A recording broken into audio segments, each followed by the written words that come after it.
ఆంధ్రప్రదేశ్కి సంబంధించిన ప్రత్యేక ఉపాధ్యాయులు అండి, నిరుద్యోగ ప్రత్యేక ఉపాధ్యాయులు. మన రాష్ట్రంలో దాదాపు 1,20,000 మంది ఎవరైతే దివ్యాంగులు ఉన్నారో వాళ్ళకి సంబంధించిన దాదాపు 6,800 పోస్టులు మన సుప్రీంకోర్టు ఆర్డర్స్ ప్రకారం మంజూరు చేయడం జరిగింది. బట్ మన స్టేట్ గవర్నమెంట్ గత 5 సంవత్సరాలుగా దీనికి సంబంధించిన వేకెన్సీస్ని ఎట్టి పరిస్థితుల్లోనూ ఇంతవరకు రిక్రూట్ చేయలేదు. మొన్నటికి మొన్న మన గౌరవనీయులైన సీఎం గారు ఏదైతే ఎన్నికల హామీలో ఇచ్చిన ప్రకారం 16,000 వేకెన్సీస్కి మెగా డిఎస్సీ నోటిఫికేషన్ ఇవ్వడం జరిగింది. కానీ అందులో ఎవరైతే మా దివ్యాంగులు సంబంధించిన పిల్లలు ఉన్నారో వాళ్ళకి ఎటువంటి ఉపాధ్యాయ పోస్టులని ఇంతవరకు నోటిఫై చేయలేదు. 2019లో మొట్టమొదటిసారి ఆంధ్రప్రదేశ్ గవర్నమెంట్లో మొట్టమొదటిసారి 600 పోస్టులని మన గౌరవ సీఎం గారు 2019లో ఉండేటప్పుడు రిక్రూట్ చేశారు. బట్ ఈసారి ఇచ్చిన రిక్రూట్మెంట్లో 16,000 వేకెన్సీస్లో మా దివ్యాంగులకు సంబంధించిన ప్రత్యేక ఉపాధ్యాయులకు సంబంధించిన పోస్టులని చూపించకపోవడం చాలా బాధాకరం. మేము ఆ విషయాన్ని సార్కి తెలియచేయడం కోసం ఇక్కడ రావడం జరిగింది. యాక్చువల్గా మనకి రిహాబిలిటేషన్ కౌన్సిల్ ఆఫ్ ఇండియా మనకి దాదాపు 6,800 పోస్టులు మంజూరు చేయడం జరిగింది సార్. 1,20,000 మంది పిల్లలకి వాటిని మంజూరు చేయడం జరిగింది.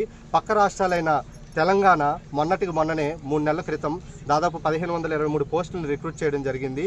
దానికి సంబంధించిన ఎగ్జామ్స్ కూడా నెక్స్ట్ మంత్ జరగబోతున్నాయి. అలాగే సుప్రీంకోర్టు ఆదేశాలను అనుసరించి మన దేశంలో ఉన్న అన్ని రాష్ట్రాలు కూడా ఏవైతే Rajasthan, west Bengal and Orissa, Delhi and UP, Uttar Pradesh government కూడా రిక్రూట్ చేయడం జరిగింది. బట్ సాధారణమైన పిల్లలకి ఎటువంటి టీచర్ అయినా బోధించగలడు.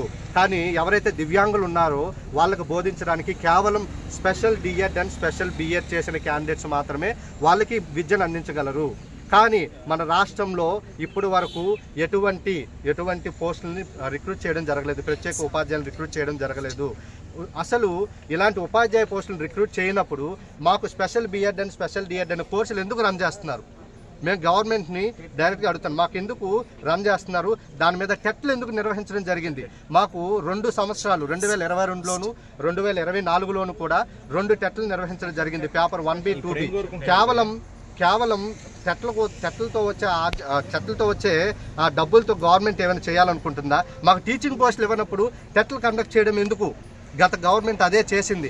మేము గవర్నమెంట్ని వేడుకుంటున్నాం, మా స్పెషల్ ఎడ్యుకేషన్ వేకెన్సీ దాదాపు 6,800 వేకెన్సీస్ ఉన్నాయి. దయచేసి వాటిని రిక్రూట్ చేయండి. ఎవరైతే దివ్యాంగులు ఉన్నారో వాళ్ళకి మంచి నాణ్యమైన విద్యను అందించడానికి తోడ్పడండి. గౌరవనీయులైన సీఎం గారు ఇంతకుముందు ఇలాంటి పోస్టులు రిక్రూట్ చేయడం జరిగింది. మమ్మల్ని ఉద్దేశించి మా పిల్లల్ని చూసి దివ్యాంగమైన పిల్లలకి మంచి విద్యను అందించడానికి